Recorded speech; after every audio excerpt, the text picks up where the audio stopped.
Hello, everyone. Before we start the episode, I want to let you know we're changing it up a little bit. You are about to hear an exclusive interview that we had with Dynamite comic book creator Kyle Stark to talk about his book Where Monsters Lie. Where Monsters Lie on Dark Horse Comics. Yeah. Coming out February. The FOC ends in about 2 weeks on January 9th, so be sure to get out there and pre-order that book. We got to do a preview of the first issue, and it fucking slaps on so many levels. Vargas and I are super excited about it. Kyle is really, really excited about it. As you'll hear. Yeah, it's a limited series, so it's about 4 issues, he said. But if it sells really well, we get the obligatory scary movie sequel. But more on that when the interview plays in about a couple seconds. But after the interview, you'll get more of Andy and I. Mike D is out on a little mini vacation before the holiday. So while the Mike D is away, the Andy and Greg will play. So enjoy this interview with Kyle Stark. We had a great time. He was very kind. Our Zoom meeting dropped out like twice, so we had to get him back on Zoom like 3 separate times, but he was a sweetheart about it. So go pre-order Where Monsters Lie right now. And buy all the rest of his books. Yep, buy all of his books. Sex Castles, the 7 Sidekicks of Trigger Keaton, Rick and Morty, like so many books out there that Kyle has written, and they're all fantastic, so go out there and get them now. So without further ado, here is the interview. Welcome, everyone, to the First Issue Club. We have a very special episode right now. We are joined by a favorite creator of the club. He has written many books that you have enjoyed called Rick and Morty, Assassination, Candy Mountain, Sex Castle, and I Hate This Place, or I Fucking Hate This Place, depending on how naughty you get. Kyle Starks. Welcome, Hey, Kyle it's me. Starks. Yeah, thanks for having me, guys. I'm excited to be here. We are super excited for you. This is actually our second Zoom attempt because we talked too long about other nerd stuff. Yeah, join the Patreon if you want those. $20 a month and you get the extended cut. Yeah. Who knew? Who knows what we talked about? Yeah, it could be. What secrets were shared? He could have given his PIN code to his bank account, or the secret to life. Maybe. $20 Maybe you can find out. Yeah. We're here to talk about Where Monsters Lie, out in February from Kyle. Kyle, we were gracious enough to get a preview of this, and I'm a big comedy fan, and Andy here is a big horror fan. And the moment we ended reading the preview, we were like, we have to have Kyle on almost immediately to talk about this, because it was really a story we have never seen before in any kind of medium. Yeah, they put that on the marketing material right there. Yeah, on the front cover or the back, wherever you want to put us, really. Yeah, no, I'm glad to hear that. I say a lot, like I'm always trying to, one of my things I endeavor to do is to make something that seems like something someone hasn't seen before, right, but always feels very familiar. It doesn't feel niche, or it's very inclusionary. That's probably not a word. That's why it feels like something new. I know it's getting a lot of like Cabin in the Woods reference because there's sort of a meta horror thing to it. I don't know how much I roll with that, but I get it. Sometimes it's hard to make comparisons of things, and we all like comparisons when we're trying to sell something or to know if we like something. Well, I mean, I honestly couldn't compare it to anything else. I mean, I wouldn't say Cabin in the Woods. I think it's far beyond its own thing in its own realm of imagination and ingenuity. And it's great because, like, I was talking with Andy about it, and it's really kind of a book that you would have a conversation with your friend after you saw like a horror movie of just like, what would happen if this happened in a world, and like you just took every bar conversation in the world and wrote it down, and it's so good. Yeah, what if Chucky knew Jason? What would that be like? Right. Yeah. Like, what if they got brunch? Yeah, that's what there's a lot of things. So, I mean, the gist of the book is, for listeners, is there's a gated community for slasher monsters. Mm-hmm. And one of the things, like, where do they go between movies? Like, where are all these guys? Is like, do they just stand in the woods waiting for 3 years till they get the urge again? And I really like the idea of it being a little bit more organized than that. So there's a gated community that's filled with these slasher villains who are sort of waiting for their next marching order, so to speak. Sure. And the dramatic conclusion of the first issue is that a survivor, a two-time slasher monster survivor, now special agent, now has located this community through some events and has came to get his revenge. And so I think all the things that sort of interest me is I like crossovers. I've realized, because I've been writing horror now for a couple of years, instead of just straight comedy. I've been writing horror, and I think like I'm really latching on to the things that attract me to the horror genre. There's a lot early where I'd say, oh, horror and comedy they're both very similar. Their pacing and their setup, and sure, the punchlines are murders and horror, and that's true. And like that's why I think I can do it with some sort of like I'm like, why do I like it so much? And there's also comedy and horror both intrinsically make you feel things, like you have a visceral reaction to them. But I really do like slasher movies the best. Like I really like it when there's just a guy who has like an umbrella and he's going around and murdering with the umbrella. Yeah, with the umbrella, like he's got a shtick, And I realized, like, as I was working on this book and more promoting it, less writing on it, more working it, like I think that's the superhero fan in me. I love someone in a funny costume who's got like a bit they do. Like this one throws a shield and this one has claws. Yeah.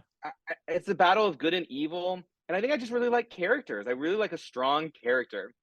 And I think that's why I like slasher movies so much. And so, so the gated community was primarily sort of tropes, familiar trope characters, I think, in many ways.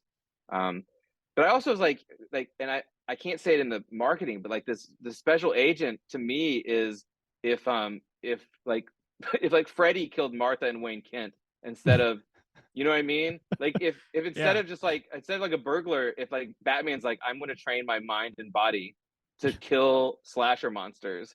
Which would be a great premise for The Dark Knight. Yeah. Yeah, but I stole it. Too bad. Too bad. It's in Where Monsters Lie in many ways. Copyright. Yeah.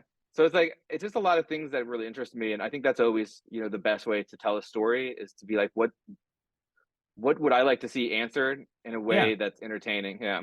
So when you set out to write the book, were you primarily focused on making it a horror book and then evolved into kind of a cheeky dark comedy thing, or did you have that in mind when you started it? So one of the things so this is a whole conversation. Like I would never call I Hate This Place comedic. I wouldn't be like that's a comedy, though I think some people have said, oh, it's laugh out loud hilarious. I'm like, really? Like that's weird to me. But it's like I made characters that are charming and likable, because the more charming and likable somebody is, the more you worry about them, the more you want them not to get hurt. And I think some of that comes across as humor. I also think I think the best things have a little bit of everything in them. Like my favorite funny movie things are like when Schwarzenegger does a pun and then drops someone off of a cliff. Like I think that's funnier than any Austin Powers bit, because it's like it's not where it's supposed to be. But I think the best things have everything. So like this is the type of thing like we're like I'm learning comedy is a bad word in comics, and I understand that because well, you said you're a comedy fan, so I think you'll get comedy for many people is subjective. Sure. I think there are a few people, Chip Zdarsky, Mark Russell, me, Ryan Brown, who objectively do good comedy. And the thing is like if you're objectively doing it well, then it will speak to everyone in some way. Which is mean you do high comedy, low comedy, you put all of it in there, and that's how you do it. There's well. a spectrum of comedy, yeah. And you want to cover all of it if you really wanted to speak to a broad amount of people. And again, that's what I'm saying. I want everything to feel familiar. I want it to be, I want everyone to feel like they can read it. But I think people are burned so many times in comics when they're like, it's hilarious. Here's the new hilarious Marvel series. And you're like, it wasn't funny. It was actively not funny. That people don't want to buy comedy. So we're like, we're not calling it comedy. Is it humorous? For sure. I promise it gets less and less humorous. Because that's kind of how I do things. Like you start things off light and then you get serious. Yeah. So my intention was, so basically going into the pandemic, we were talking about 6 Sidekicks earlier. It's like a perfect example. I'm doing this book. I'm not selling more copies, which I don't understand. It's like now I'm with a bigger publisher. I'm doing objectively better books. And it's like, because people don't want to read comedy. People go, oh, it's hilarious. You should check it out. And people go, no, that doesn't work for me. I think some people don't like comedy also. Like that's not what they want to ingest. They don't want someone to try to make them laugh. I think it feels like bullying, maybe like that's laugh wild. bullying. Whoa. But in comics, for sure, like if you look at, 8 Billion Genies is an exception, which is, I read the first issue. I didn't think it was particularly hilarious. So I don't know. Like, that just seemed like a good comic book to me. I agree with that. Yeah. So I think like there's like how rare it is for a comedy book Sex criminals, no one was like, it's so fucking funny. I don't know what the You can cuss all you want. Okay, We're a cussing show. but you know, Sex Criminal is hilarious, but no one was like, you should read this book. It's so hilarious. You know what I mean? Even though like Sure. that's what it was. I Hate Fairyland. I remember a retailer once was like, oh, we sell a ton of that. I'm like, oh, you don't have because it's comedy, and they're like, oh, I never say it's comedy. I never think of it that way. And I'm like, yeah, because it's a bunch of different things, right? Mhm. So going into the pandemic, I had 2 editors. I had a big name. They're like, dude, don't do comedy for the next one. Like that's what you should do. And I was like, yeah, maybe I'm done doing comedy because it's just not. I'm not getting more readers, which is all I care about. So I Hate This Place, which again, I didn't write it as a comedy, though the characters are charming, and I think some things are just unavoidably me and my voice at this point that it's going to be a little funny. Uh-huh. But like I'm not going to do comedy. But then I was like, you know what? If my legacy is only like 4,000 people laughed at my thing, like that's pretty good. I can live with that. So it was some of this book was I still want to do horror. I want to step away from just doing sort of action comedies. My book Old Head is very much a horror comedy, but I'd say this one it has comedic elements, and certainly the first issue has comedy too. But I wouldn't call it a comedy. Right. I think it's just a good book that it has scary things in it, has dramatic things in it. It'll sort of cover the base. Yeah. But it is funnier than I Hate This Place, and that's not an accident. I think books. I just want to be. I just want to entertain people. That's my. All I want is for people to go to close the book and be like, that was fun. Like that was fun. It was based on my time. I enjoy. This world is terrible and awful, and for however long it took for you to read that comic, you enjoyed yourself and you were taken away, and hopefully you laugh a couple times, or hopefully you jump. Maybe you cry. Probably not this one. There's not a lot of crying in this, but there's no place to cry in Where Monsters Lie. But hopefully you just want people to go on a good ride. Like I'm really wanting to give people sort of a roller coaster. So, well, yeah, I think you've done that because like it's kind of this brilliant, outlandish idea of, like you said, where do these villains go when they're done doing their killing, and they go to this unique gated community that is ran by, we assume, former villains or murderers. Sure, absolutely. And I think it sparks a fun conversation of just like, how do these villains not kill one another while they're in the gated community? It's just like, well, they're off duty now. They're just like trying to just like rehab. In the first issue, they also like established, because someone breaks one of the primary rules of the gated community, which is you cannot do your murders here. Like, no, this is our safe place, and you can't mess with that. So it's like you can't. There's 3 rules, but I only remember 2 because I wrote this book a while ago, which is you can't do your murders here, and you can't kill another person. You can't kill one of the other like residents of Wilmhurst. And there's another one, but I can't remember. It's probably. I think one is just like how you take care of your trash. Like it's like an HOA sure. thing. There's still HOA rules. They still take it pretty seriously. Which I like. Again, like Chucky's like hanging out with a human person. Like they have to be watching cable. You know what I mean? Like it's like a year between movies. Like kayfabe, it's a year between movies, right? So what are they doing? I don't know. I like the idea of them, like the domestication aspect of it. Sure. Like, hey, we all go home and take our UPS delivery shirt off, and then we're somebody else.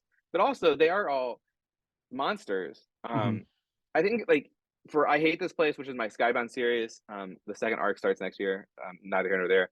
But one of the things, like, it's basically this ranch that's filled with the worst possible things. Like, there's monsters, there's lights in the sky, there's murder ghosts, there's some sort of, and like these are all terrible things. But something that really interested me was the worst thing on that property is the human man who's just trying to find, like the bank robber who's trying to find his money, right? Like, right. So one of the things like I was really interested in Where Monsters Lie as a theme to me, which is like, I feel like bad guys aren't bad guys anymore. Like, does that make sense? Where you're like, the mind is like, oh no, they're still bad guys. Like, and not only the bad guys, like there are worse things than these guys. So Where Monsters Lie deals like a lot. Like they seem like, oh, ha ha ha. Like at the beginning, you're gonna be like, oh, look, it's funny. No, but they're evil as shit. Out. Yeah, but he like that's a murder clown. Like that's a murder clown. And like at the end of issue 1, like it's the spoilers. The end of issue 1 is the cops show up. The cops and the special agents show up.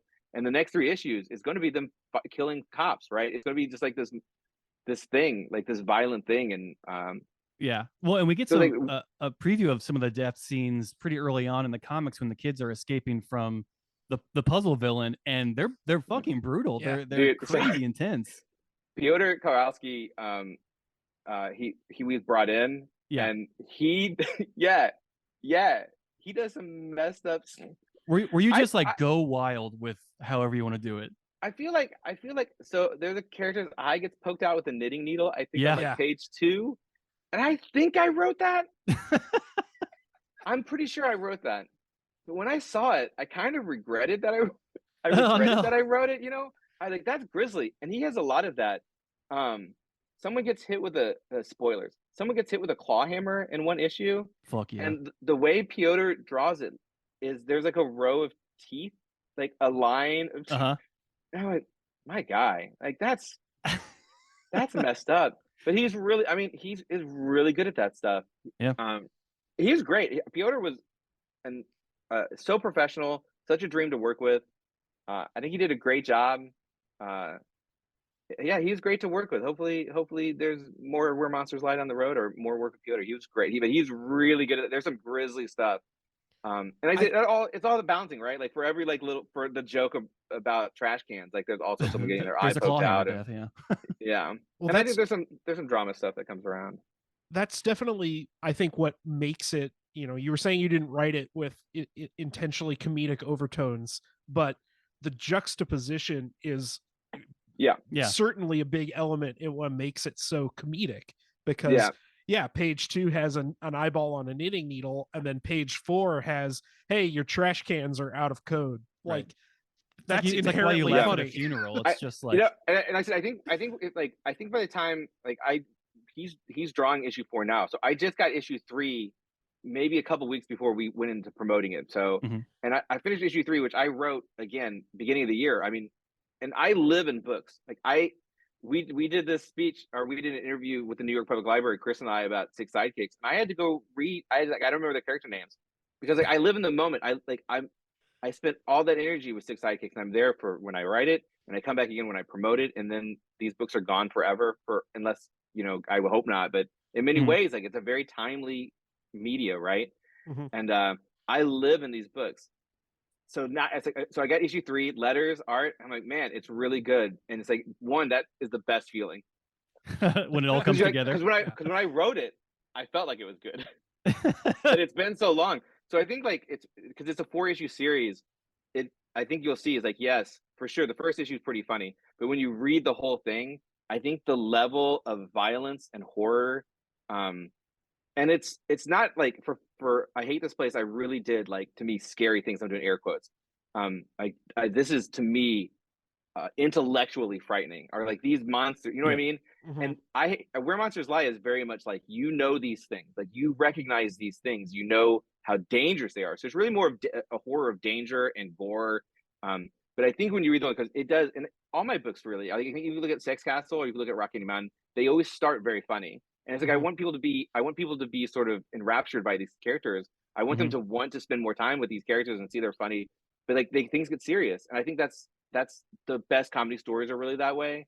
Is Yeah. like when it's time to get serious, it's serious. So that juxtaposition is like the word. I think when you read all 4 issues together, which is one setting, it's one place, you know what I Mhm. mean? It's one event that sort of unfolds over 4 days. You'll very much get that, like, oh, horror, like it is a horror movie. Yeah. Whereas the first issue is like the opening scene of a horror movie, where Mhm. it's the thing is like horror movies are funny. Oh They yeah. like Oh yeah, inherently. yeah, Yeah. yeah. There's very often humorous. And so I think, like I said, I think it feels very familiar, but different than anything you've seen. Um, For sure. yeah, that's really what I endeavored for. So Well, it's crazy because like you tackle the point in like all these villainous stories of like they have these like elaborate traps set up and like everyone has like a unique costume. It's just like where does yeah, that stuff come from? And it's from places like this in your book, and it's like it's so great that you answered that question kind of effortlessly, like in a few panels. You're like, holy shit, that's a great idea. Yeah. yeah. Like I said, I think some of especially for this book, it was very much me. I think like again, this goes back to sort of the superhero thing. When you really like something, Hmm. the way that we do, like you think past the thing, right? Yeah. Like you think past just like what you see on the page when you're given. I think that's a lot of like shipping and fan fiction. Hmm. I think it's this drive to be like, I really like this. I want to know more. I want to see more. And so I watch a lot of horror movies. Or I go through phases where I'll watch everything. Hmm. And it's just like I said, like does Chucky go to the grocery store with her? Like I was watching Saw, like literally watching Saw, and there's like a head thing that splits your like there's the jaw splitting thing. Like did the Saw man make that? Right. Because if the saw man went to Lowe's and was like, or I fucking need had all to these, Google how to make it, like they would trip off the or FBI. even like he still had to go get the supplies. It seems like he'd be easy to find, right? He's the only guy who bought these specific motors. Mm-hmm. It's like, so there's little things like that. Like, and I watched the Saw Man movies, Yeah. and I think he doesn't seem like real engineering. No. It doesn't seem like that's his strength. Seems to be like weird ideas and Right. being mean. It doesn't. You never see him like soldering for fun. No, or like writing schematics or anything. Yeah, It's just like you never see anything in the background. Like there's not in the background like the layout for the warehouse, no. or like how did he had to get the warehouse? He had to be Yeah. in the warehouse long enough to dig the razor blade pit. He had to rent it out somewhere. Yeah. Or like how they're dead at the end of a movie, they're dead, and then the cop is like, "We finally got him," and they're like, "We got who?" And they look back and the body's just gone. Like, what happened? Where did they go? And it's like, well, these guys are sort of hanging around, you know? Right. So it's like a family, really. Not to get too fast and furious, but it's a group effort. I think it becomes that. I think it becomes that because it's less of like everyone's sharing the same break room, right? It's more like everyone sort of has to respect. You have to respect the mindless death juggernaut. The next house over, he wants to be left alone. It doesn't matter that his Christmas lights are up. Just leave him alone. Yeah, leave him alone. Yeah, stuff like that. I think that's part of writing. Is someone going, I wonder what the deal, like trying to figure it out. But you have to figure out a way that's a story, right? It's not just like I could sit and just go, oh, you know what? I bet there's a service. I bet there's like Monster Uber, like only they have it. It's like there's a movie. Oh my god. You're a horror guy. You're gonna know the one. I want to say it's called. It's The Mask of. Oh, Leslie Vernon. And like there's I think like that was like that's a great sort of meta horror movie where he's like listen, you know, it looks like I'm walking slow. You got to practice this. Like you got to practice this. And I love like for me as a horror guy and a story guy, I love that movie. I think it's so good. And because a lot of it, like it answers these questions. It's like how they have a network, you know, like he talks to this guy who used to be who's retired now, but he was great at it. Like that sort of stuff is really interesting to me. So it's like you do it in a way that there's a story. And I was like, my thing was wouldn't this be a great setting? This sort of gated community for monsters. I'm like, isn't that interesting? You're like, oh, they could be mad at each other. There could be some sort of monster tussle, right? And there's that in there. I think that's set up in issue 1 where like a couple of the monsters clearly would not be able to coexist with the type of slasher monsters they are. But I'm like, that's not as interesting to me as something being worse than them, like something that even they would be scared of showing up and putting an end to this probably. Like, and then what happens when they no longer have like this one place? So like that's the story I want. So like at the beginning we spent all our time with these slashers having HOA violations and like who's the monster here at the end, right? Like who's at the end of issue 1, like who's the actual monster? And in issue 2, who's the actual monster? Is it the guy who should be the good guy, or is he going to be killing all these people we really like now, like who we're sort of fond of for different reasons? Well, it goes back. You made these killing monsters charming, and so now we care for them, and we want them to continue their mayhem. And so when the cops show up, we're like, "Boo, fuck them! Like, let them live so they can kill." Yeah, but they're monsters. they're all monsters. I also desperately want to see the assault on Precinct 13, but with slashers. Like, I'm all in on this. And that's like I really like those. I like that specific movie. I like those type of stories and very much wanted to do something. I wanted to do a Storm in the Castle. I kind of did it with Kill Them All, which is like a reverse Die Hard. Right. But that's something that I really like the idea. I'm very family oriented in all my stuff. It's really a subtext to most of my stuff, which is family or how far family will go. But also very much like this is our home. Like no matter who we are, this is our home, right? I think that's really interesting. Well, it's like their community. They want to protect their community. You want to protect your community, but also your community is full of outright murderers. It's just the worst of the worst. But, so there's that, but also like imagine how dangerous it is if you're like, I'm going to go break up this community of literal slasher murderers. Right. How do you do that? Are you able to do that? And I think each with their own specific skill on how to kill you. And like systematically take you all out. It's like the best version of Home Alone. Yeah. I think at the end of issue 2, because all the characters get established a little bit more, you get that oh, so like this guy, like I said, he's basically Batman. He's like, oh, Batman's going to face Jason at some point, right? Like, I can't wait to see what happens when he comes across like him fighting Knife Guy. You're like, well, sure. And I think like you'll have like that sort of like you're looking forward to seeing these characters interact, like different characters interact. Right. Yeah, I'm real proud of that book, man. I think it's really good. I think, you know, again, I'm trying to be more and more less niche feeling. You know what I mean? I want people to go, I want people to go, oh, that's a good idea. I want to check it out. And I think Where Monster Lies At, I think it's a really good book. I think people really like it. Horror is doing so well in comics right now that I think it's sort of a door in itself for people trying new things that they wouldn't have tried probably 5 years ago.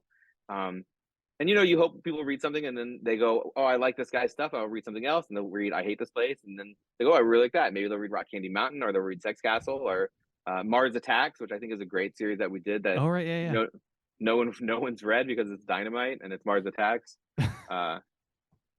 So yeah, fingers crossed, man. Fingers crossed. People are gonna be into it. I think they will. I like that you are pushing this book as a gateway drug to other stuff that you wrote, of just like, if you love this, which I know you are, you're gonna really love this other stuff. I mean, for sure. Like I said, everything I make, I want everyone on Earth to read it.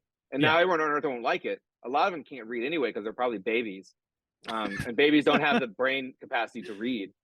Like I'm not saying necessarily I want everyone to like it, but I think objectively I make good things that aren't being read. I mean, that's factual. Right. I think that's factually I can say things they're not being read, but I think it's because of like things are so often pushed as comedy, and comedy is a turnoff. It's like, man, whatever, like Star Wars is funny. No one calls it a comedy, right? You know what I mean?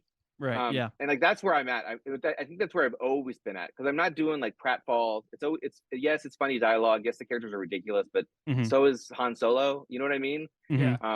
And so like I think so. It's like I'm trying to sort of recontextualize how I'm seen, because I think there's a lot of publishers are like, he's the Rick and Morty guy because we sold a lot of books. And I think for some people who don't know, like, oh, he's the Rick and Morty. Like, I didn't like Rick and Morty, which everyone does, that's fine. You don't, if you want to stand on your own and be a unique individual who doesn't like things people like.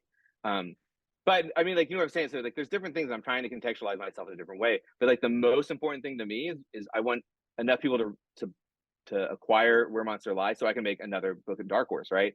But more than that, I still want people to read Sex Castle, because I think Sex Castle is a great book. I still want people to read Rock Candy Mountain and Six Sidekicks of Trigger Keaton and because I think they're really good books. And I'm a 90s kid, and I think for the majority of 90s nerds, we were very much, if you find one thing you like, you find other things you like by the people. And I just don't know if that's as true as it used to be.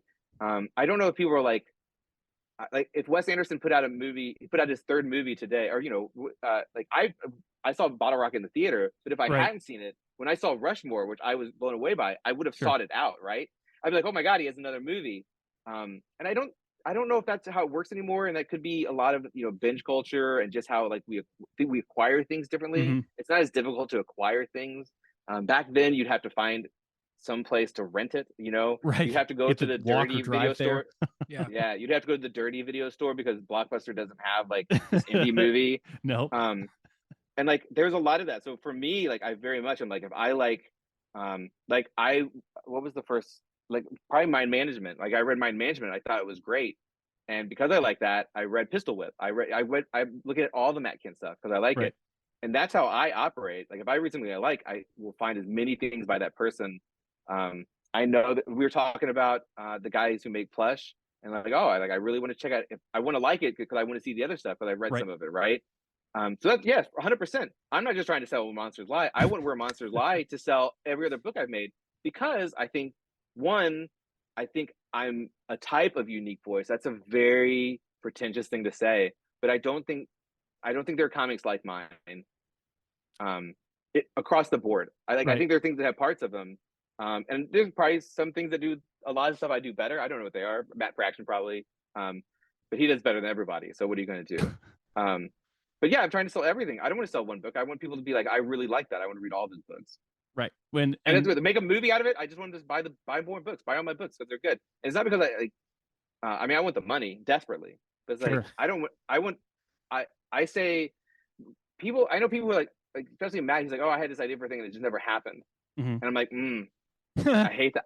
I don't like that, because I'm not coming up with these ideas for the void, and I'm not coming like, I very much make the thing that I want to exist in the world, and that's how I make it the way I make it. It's like, oh, I like it like this, right?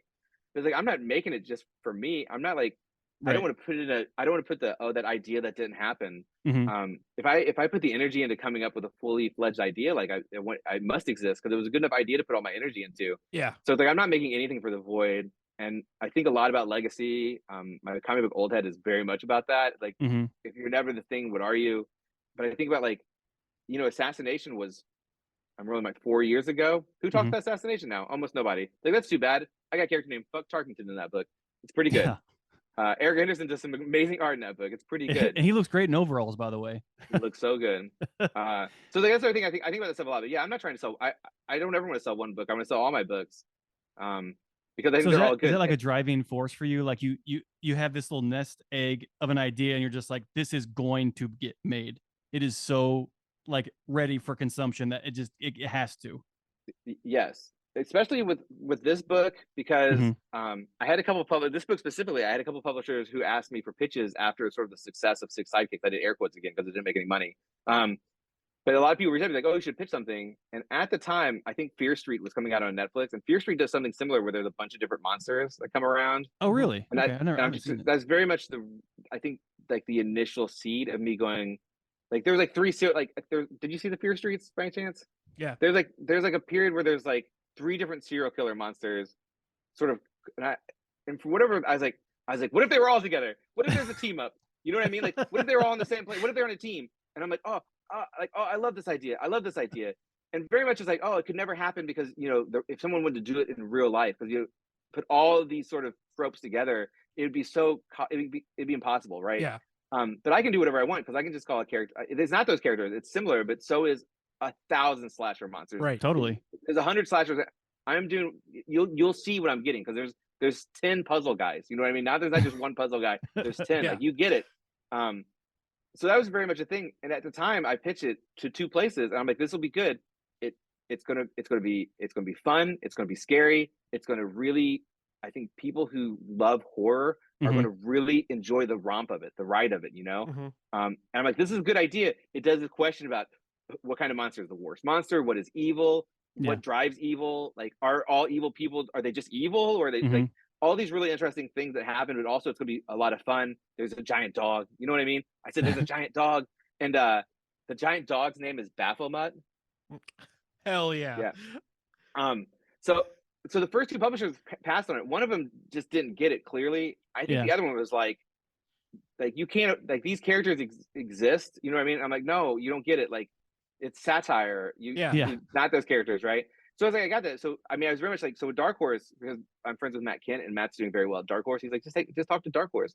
And I was like, okay, I'd love to work with Dark Horse, which I would. I'd like Dark Horse. Dark Horse has made so many comics I adore, right?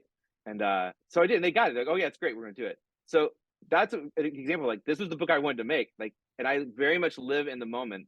So if I have like multiple books happening, it's very challenging for me, right? Because I have to kind of switch back and forth, and I have to refine sort of the mental place where I live in these characters, and I live with them. Now, that being said, like, I haven't done Where Monsters Lie Forever. It is a horror movie. I'd love to do a sequel. I already know what the sequel is, right? I think it lends itself to that quite easily. Yeah. It needs to have a sequel just because it's a horror movie. I think you need to get in touch with Tim Seeley and do a hack / crossover. Maybe. I like Tim. Tim's all right. He loves doing those squash crossovers, doesn't he? Oh yeah. He just had that kid kill all my kids, though. That doesn't seem fair. He's overpowered, I guess. Yeah. That doesn't seem like a fair arrangement. What if I can get him to have my kids kill his kids? Put all the kids' names in a hat and is then Hack pick them out. Dark Horse? Is Hack Dark Horse? It's not, right? It's Image. It'll never happen. Foiled. Yeah. Dream dead. But yeah, I'd like to do a sequel, but at the same point, like, I can see it, but I'm not I can see all the parts, but I'm not living it yet. You know what I mean? So that's another example. Like, is that a book that I would very much like to do? Yeah. But in the modern comics landscape, that's not me just wanting to do something that doesn't decide it exists, right? So I very much like to live in it. I like beginning, middle, and end. I hate this place at Skybound was ostensibly an ongoing, so I lived in that differently. It is not an ongoing anymore. So it's like I've had to adjust a lot of things for that book, which hurts my brain because I was living in it differently. So yeah, so that's the answer. So if I get an idea, and I have probably like I don't have a list of like 20 ideas of things I'd like to do.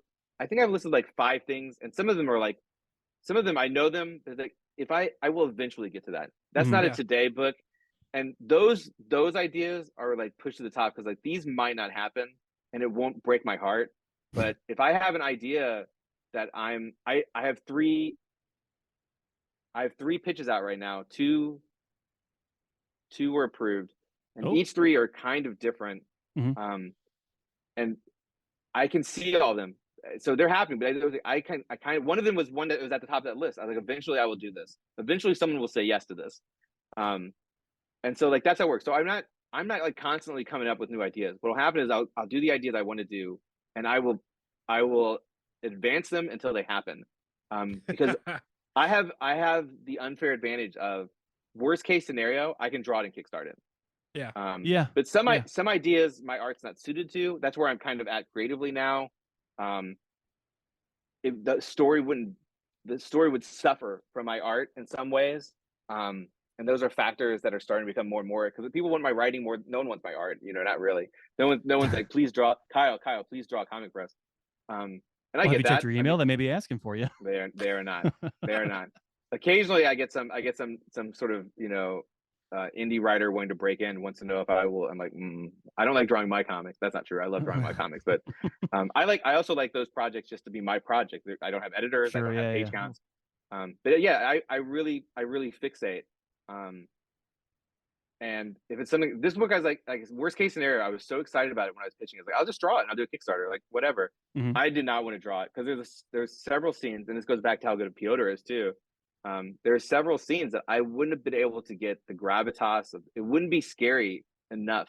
And I could see when you first see the giant, you don't see him for 3 issues. By spoilers, it's a giant dog. They say his name in issue 1. They say his name. They do, yes. 1. Yeah. When you see that dog first appear, I saw that in my head. And Kowalski, it's perfect. It's exactly what I saw. You know what I mean? And the thing is, like, if I drew it, I feel like if I drew it because my art is cartoony, you go, oh, intellectually, I see what happened. You know what I mean? Yeah. I also have this. I have a issue of Creepshow coming out this month from Skybound. And I did an issue with Fran Galan, who is incredibly talented. And I wrote this sort of complicated, like I think like authentically scary scene that I wrote. And I saw, because like, oh, do you have any ideas? And I'm like, you know what, I do. And as I wrote it, I was telling Chris Schweitzer, who's drawn 2 of my books and colored 3 of my books, is my best friend and virtual student. I'm like, it's gonna be a challenging page because I can see it and it's terrifying. Right. And I do a lot of that book in narration, which I've never done before. And when we got those pages back, Fran Galan, it's perfect. It's exactly what it should be. Right. But if I drew it, you'd be like, well, I get it. I intellectually see what's happening. I get what you did there, but yeah. I understand, but you wouldn't be like, oh, that's creepy. And I think Piotr, like, there's several bits. And he also does like, I want to do spoilers so bad because I'm so stoked. Like, we're getting issue 4. And basically it's kind of set up in number 1. Basically the Saw Man, he's not getting to go do murders anymore because he's not giving them good plans.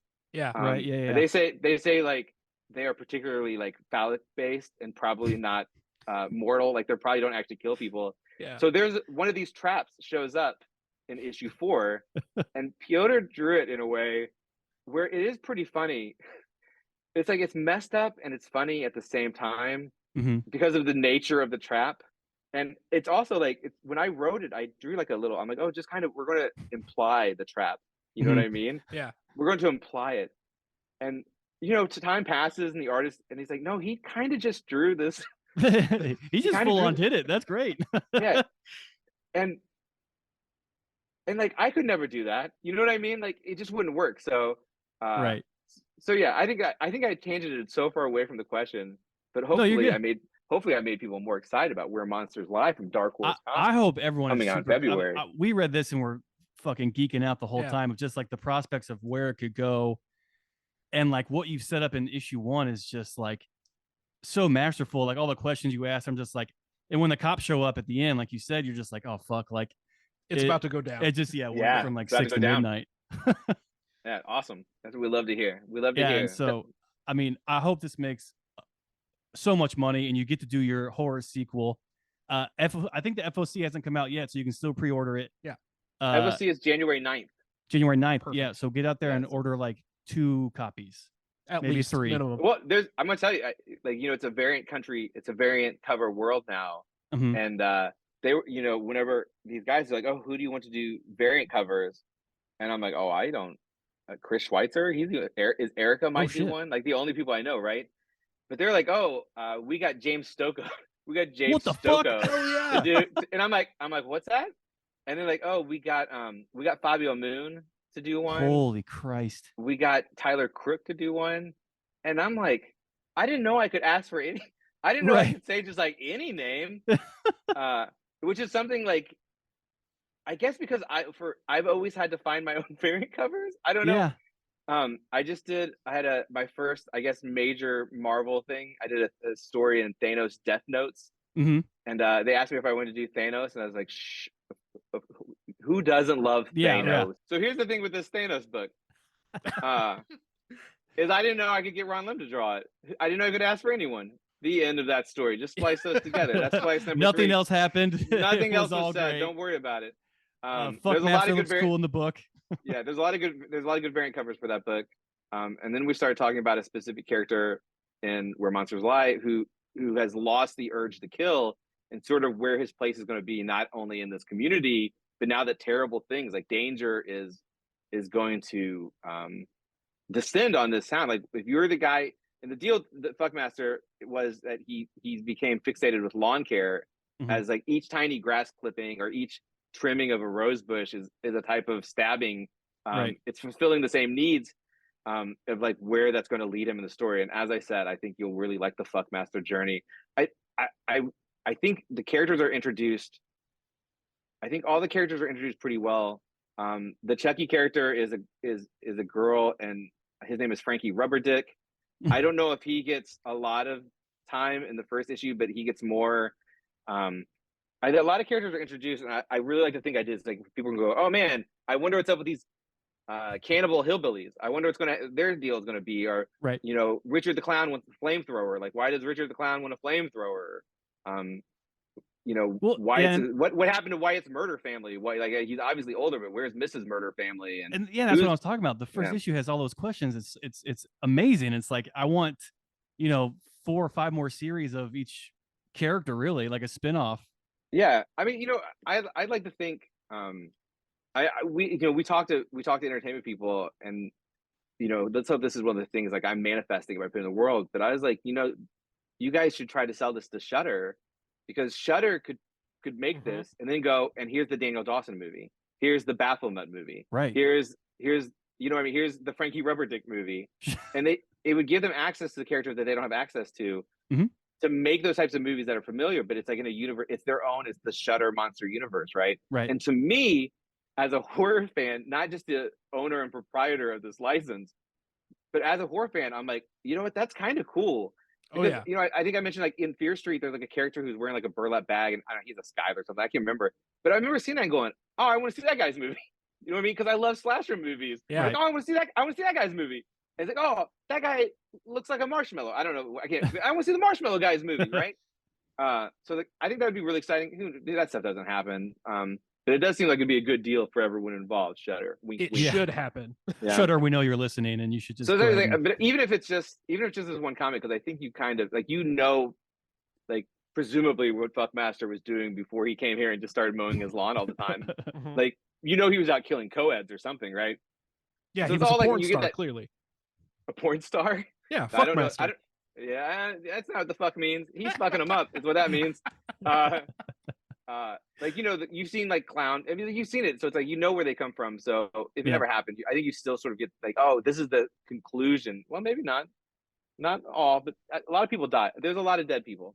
Spoilers: a lot of dead people.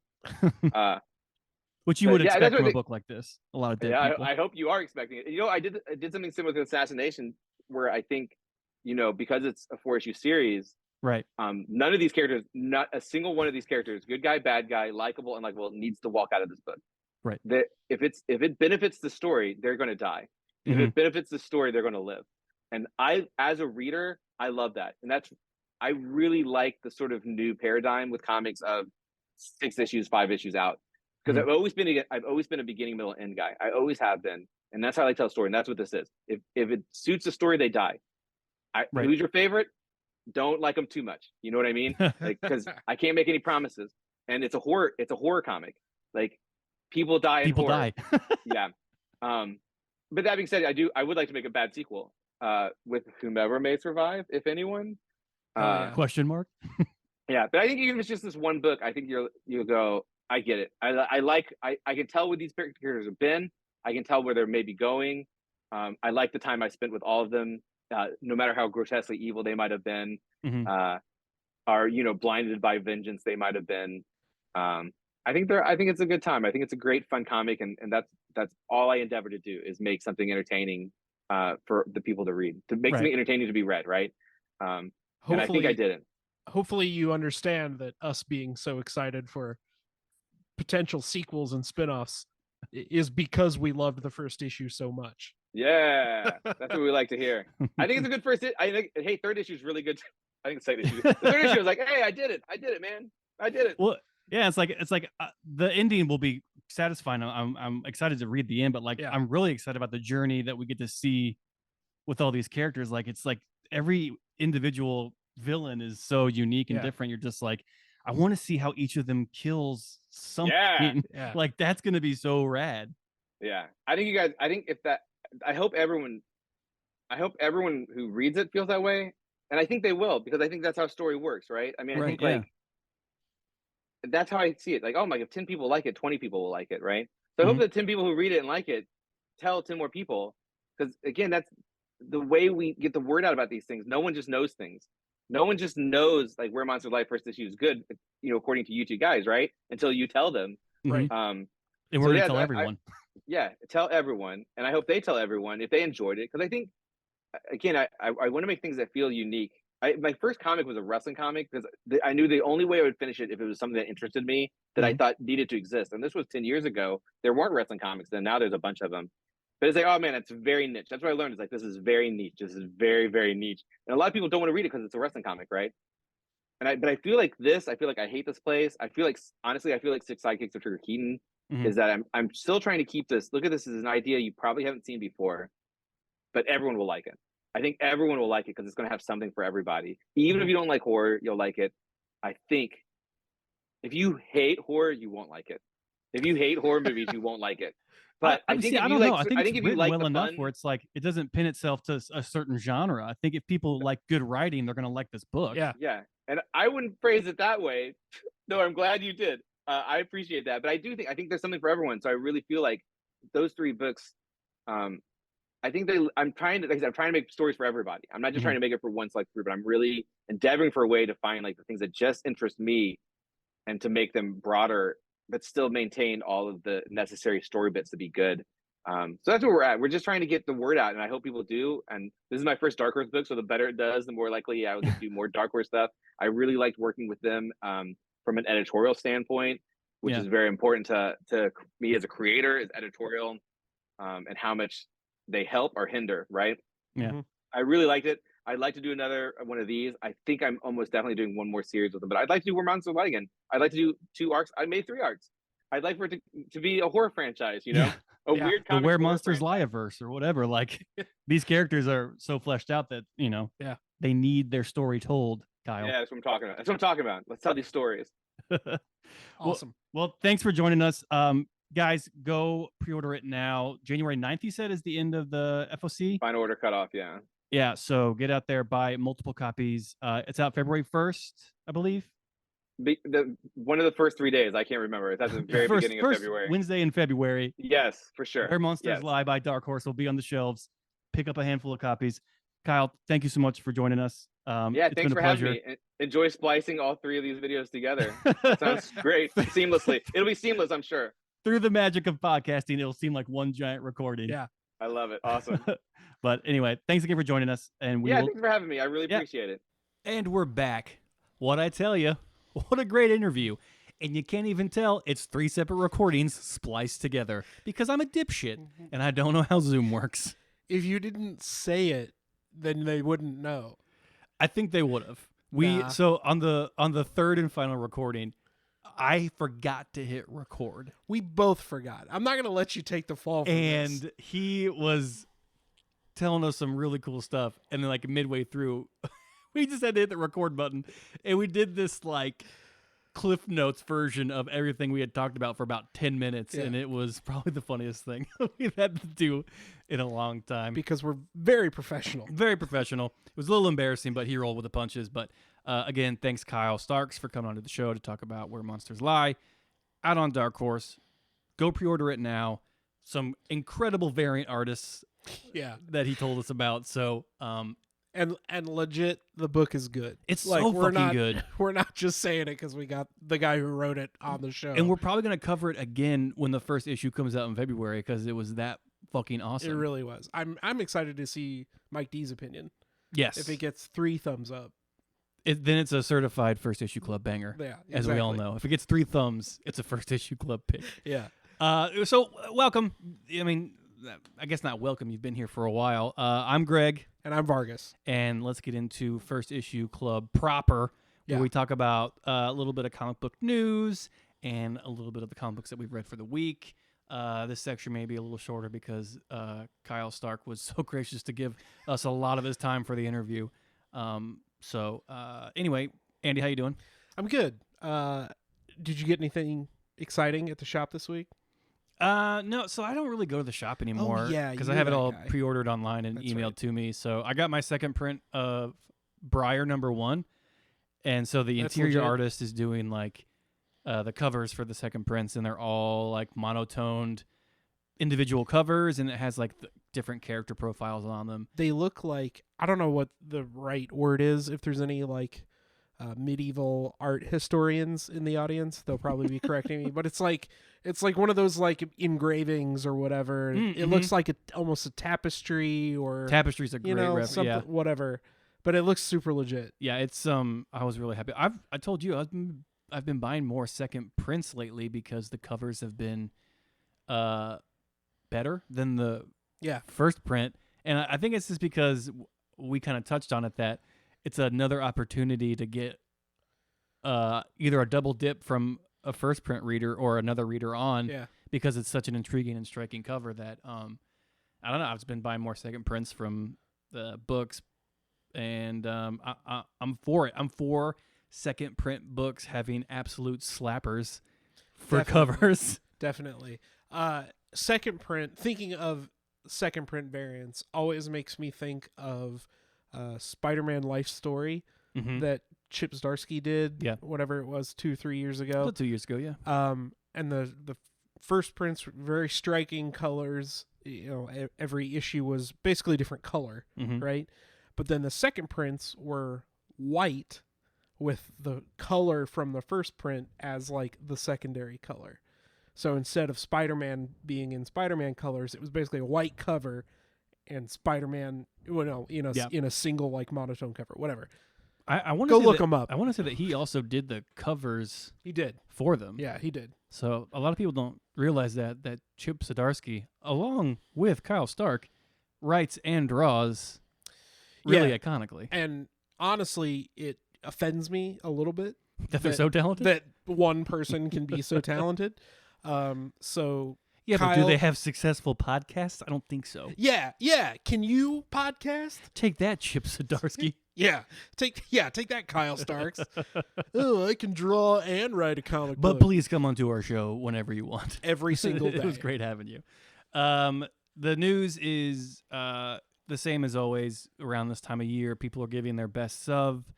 A lot of holiday books, Mhm. holiday themed Christmas books. We're no different. We're going to be doing our best of here pretty soon. And then Andy and I think, are going to be doing on the firstissueclub.com blog section. We have our like top 5 or top 10 I think we got to 10. themed Christmas books that was honestly a lot of fun to research and try to find the ones that we've enjoyed. Yeah, the list isn't just Klaus 10 times.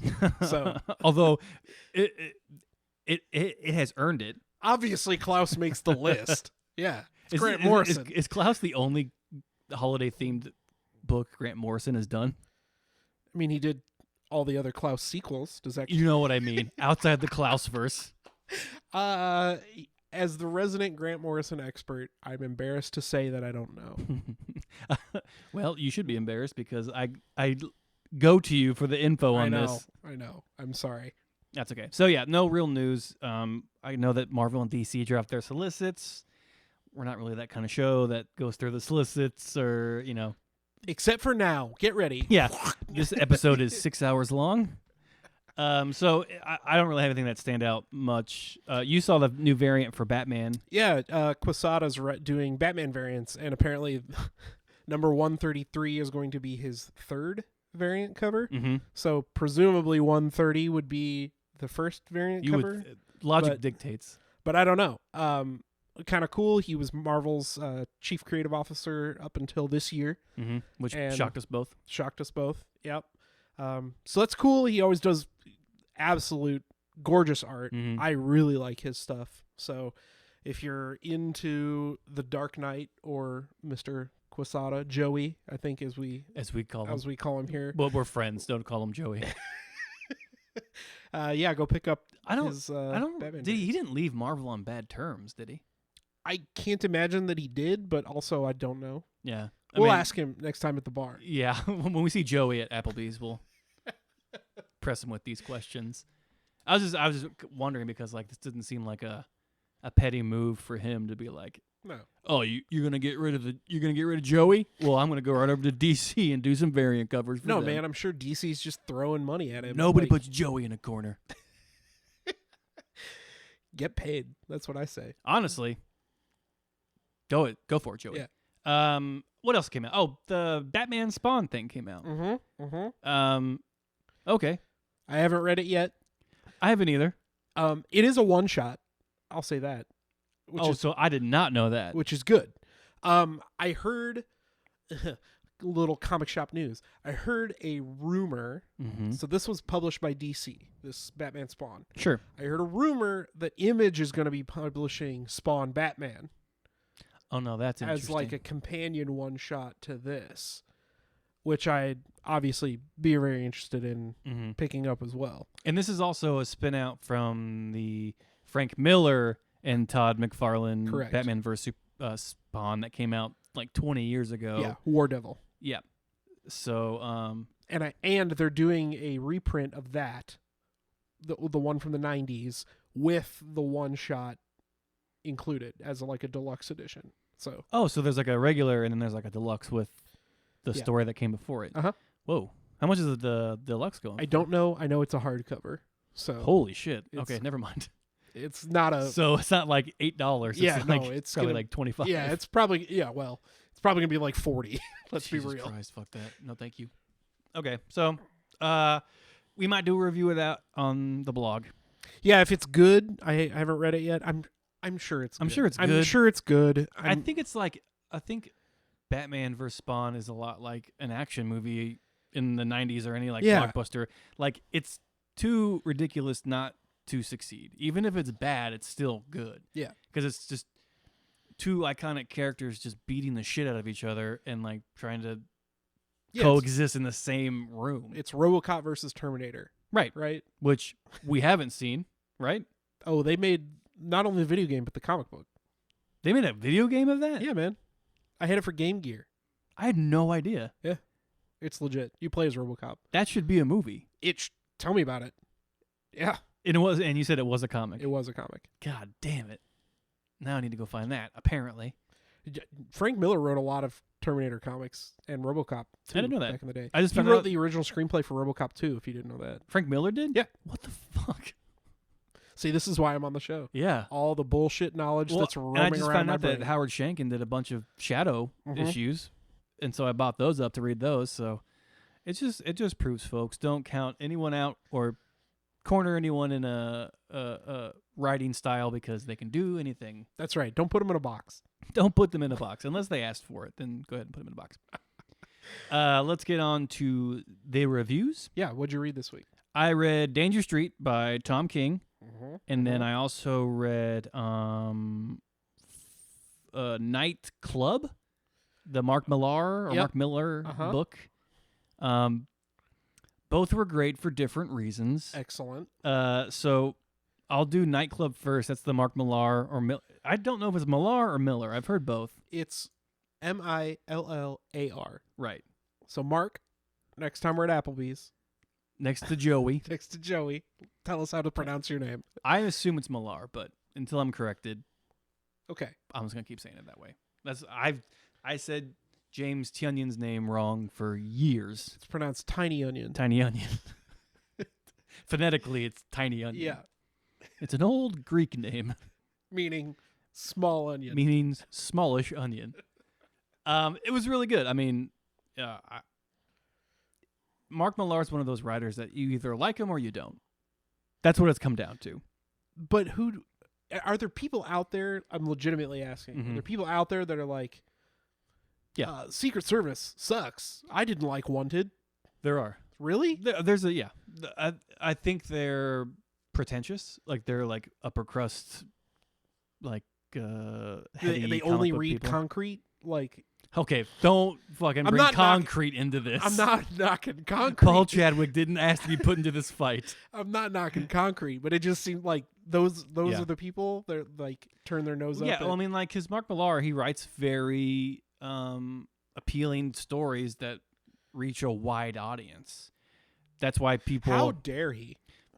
Listen, it's the same people that probably brag about A24 films. You know what I mean? Like, if it's too successful, I don't like it. Okay, yeah. I believe they're called hipsters. Got it. Yeah. And it was really good. It was about a kid that suddenly becomes a vampire and him discovering all the shit that happens with that. And then there's like other vampires that want to hurt him. It's just like it's a coming of age story, but you're a vampire.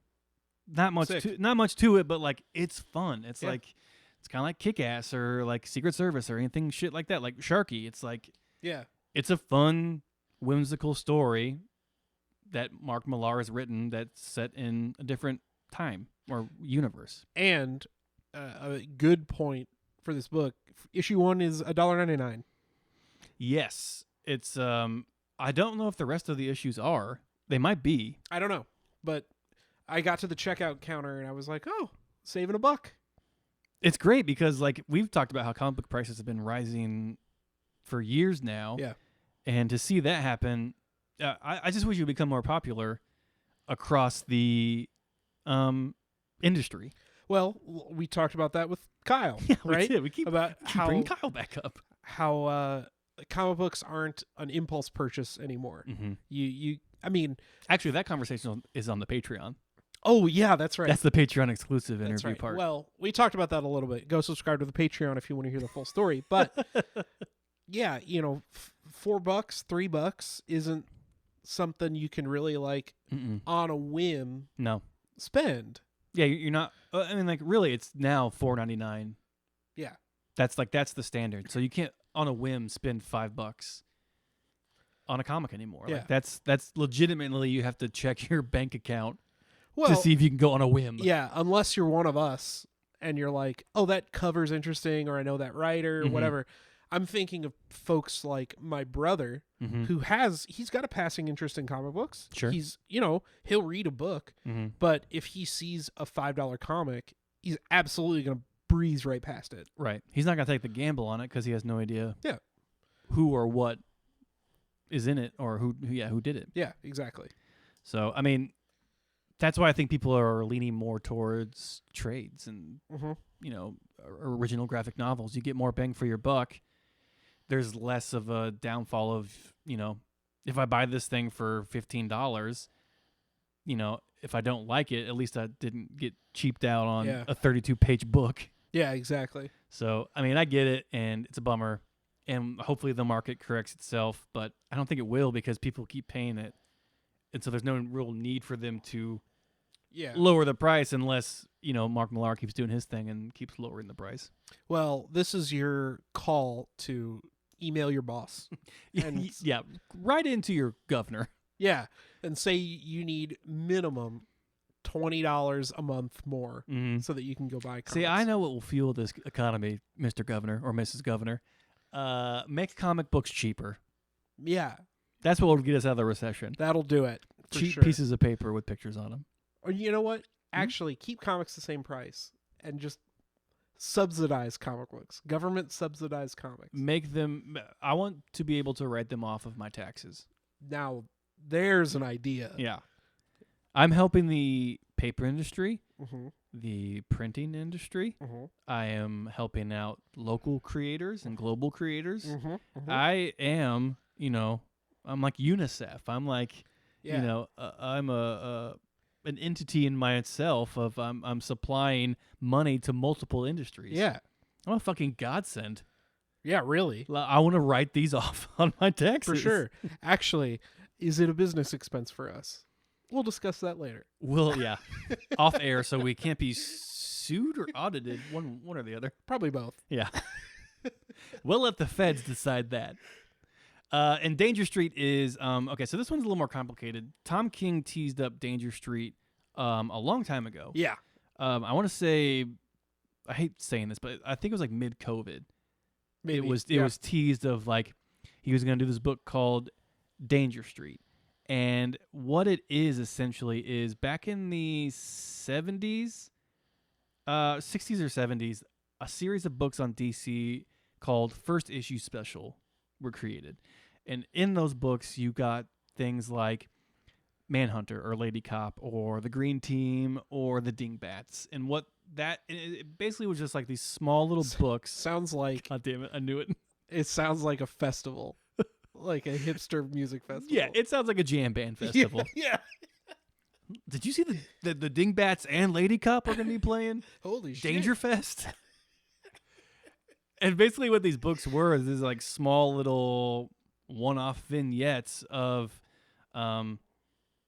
stories about these characters that, like they starred in. They were the main headliner of these books. So you had like, first issue special Lady Cop and like Manhunter and, yada, yada, yada. And it's just, they didn't go anywhere though. It was just like a blip in time that these books existed and then nothing. I think the one that's maybe lasted the most is like the Creeper went on to do stuff with Batman. Mm-hmm. And I think maybe Manhunter was with the New Gods. Like there was some fluctuation and some characters went somewhere, but like no one ever saw the Dingbats or Lady Cop come out anywhere else. It's like it was a very, I don't know, gamble that that DC did with this. And so what Tom King has decided to do was he's not like revamping the characters, but he's definitely using them again in his play box to tie them all together. That's cool. Into one, I don't know, not universe, but like into one area. And so you have like Manhunter and the Creeper, who are definitely more supernatural and superhero, mixing it up with Lady Cop, who, I mean, as the name applies, it's a female police officer. Like, what? That, I mean, like, is the silliest name, I think, in all comic books, is someone actually greenlit a book called Lady Cop. And it's addressed in the book, too. They're just like, she was like, do not call me Lady Cop and do not touch me. Right. It was like, it was so funny how Tom King addressed that. But to see, I don't know, it's kind of a nice nod to the history of DC and its books and its titles of Tom King just kind of, I don't know, he's having a lot of fun mixing it up with these characters and having them interact. So even if you don't know who these characters are, you're still going to enjoy the book. Dude, yeah. Anything Tom King writes, if it's going to be a weird DC character, it's going to have 9-panel grids, somebody's going to be sad, and it's going to fucking rule. Yeah. Like, you didn't know anything about Human Target. When it came out. It's insane. That book is so good. And super horny and sexy. Like, man. Oh, yeah. There's a lot going on there that is fun to read. I think it is. Okay, so I think Human Target is, the initial series is over, but is it getting like another one? For some reason, I thought there was like, or maybe like an annual or something's coming out. They did an annual. They did Tales of the Human Target. That's what it was. Yeah. But it's so good. And Greg Smallwood, holy shit. Yeah.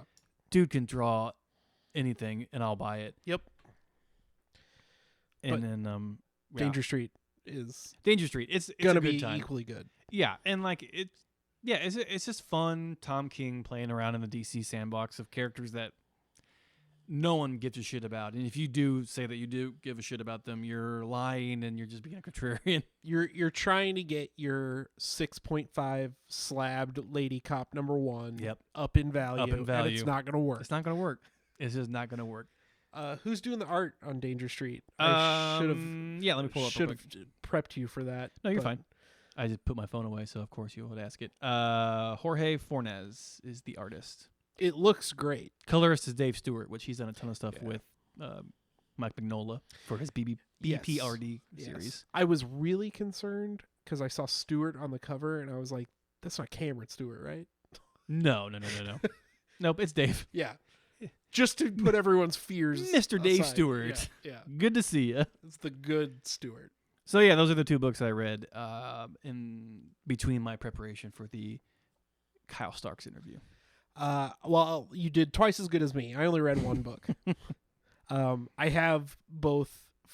Is it not? It's Nightclub, right? Nightclub Nightclub. and Danger Street. I've got both those in my to read pile, as well as the one you read for the blog, Vicious Circle. A Vicious Circle. Yeah, we did a blog entry for A Vicious Circle, and it is, holy crap, it is so good. Yeah.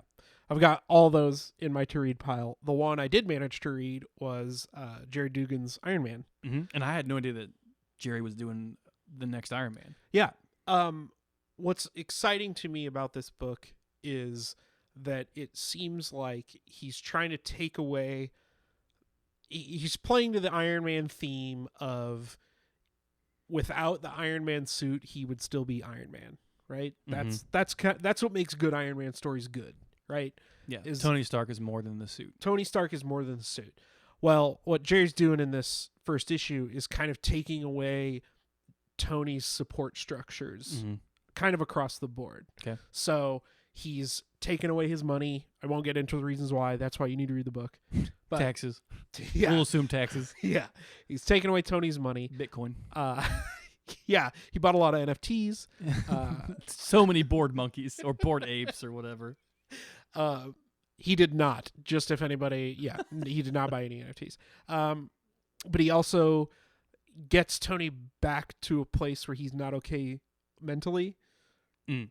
And Okay. on top of that, it's I don't know if this is actually going to play out or whatever, but at the end of the book, he comes out of a bar and is like throwing up in the street. So is he going to become an alcoholic again, or is it just because somebody's filming it, right? Is he just trying to get the perception, the public perception, Right. whatever? And of course, it remains to be seen who's the bad guy behind this, who's destroying Tony's life, or is it just bad circumstances on Sure. Tony's part? Just like yeah, because so you're saying that the story could be like someone's framing him or setting him up to make him look less appealing as a superhero, or just to ruin his life in general That's where I for think some it's personal going. vendetta. That's where I think it's going. Okay. Because part of the reason he gets his money taken away, whatever, there is a death that isn't directly due to Tony, but he is involved in it. So Like from like a botched rescue, or just like yeah, something. yeah, like he's not framed for a murder, but Mhm. he's involved enough that it kind of ruins his life. Okay. And there's a fight with the Iron Man suit, and something else happens, and it's kind of the same thing, and then you get that bar thing at the end. So it's like, is somebody planting these seeds? You Right. know, some sort is Systematically trying to ruin yeah, him. which is very cool to me. It's the best kind of like superhero story. It's the reason like stuff like Superman works, Mm-hmm. where you can't beat Superman as Superman. That's not the point of Superman. Right. You have to beat Superman as Clark Kent. Mm-hmm. Same thing with when Iron he's Man. his most vulnerable. Yeah. Yeah. Yeah. You have to take away his strength is Tony Stark. Right. You have to strip that stuff away. Well, because So- because Tony Stark has the same kind of problem as Reed Richards. Like Tony and Reed are brilliant, right. and they're also super wealthy, but they're both hanging on by a fucking thread mentally. Yeah.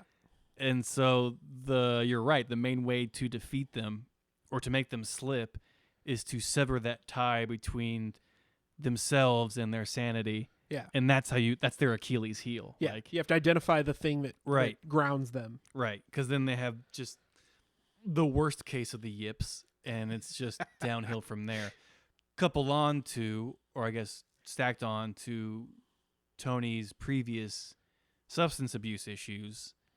Like, it would be easy to paint a picture of him off the wagon or unstable so that, Yeah. people would second guess him being the superhero. Exactly.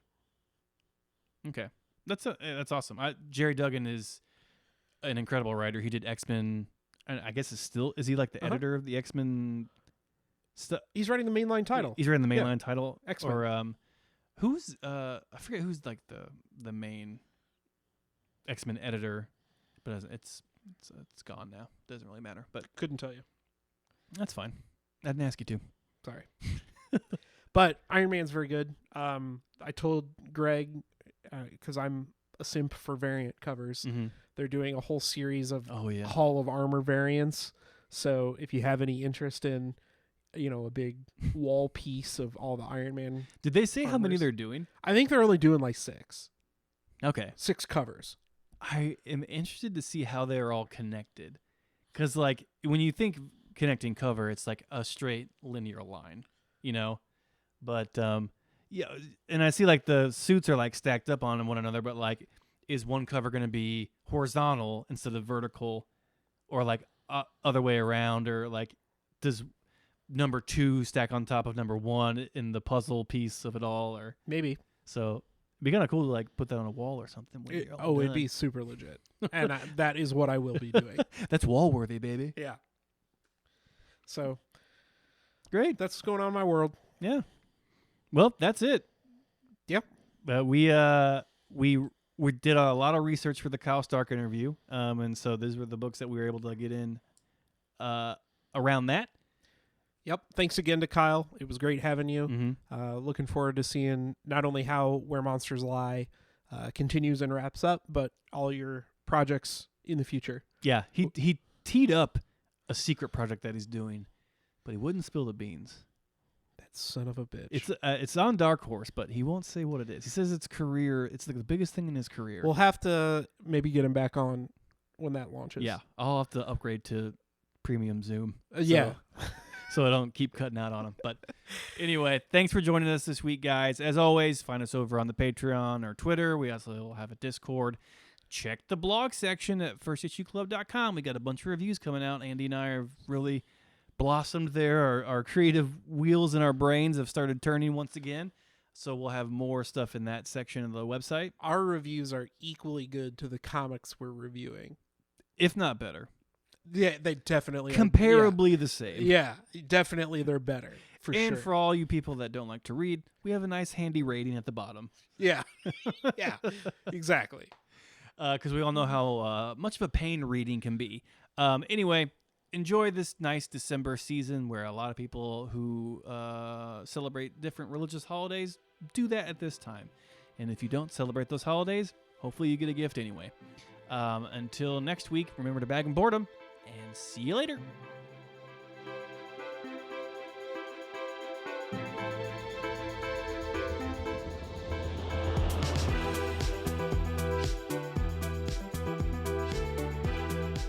First Issue Club is edited and produced by Mike DeStacy and Greg Lichtite. Follow us on social media at First Issue Club and check out our Patreon for videos, audio, and more at patreon.com/firstissueclub.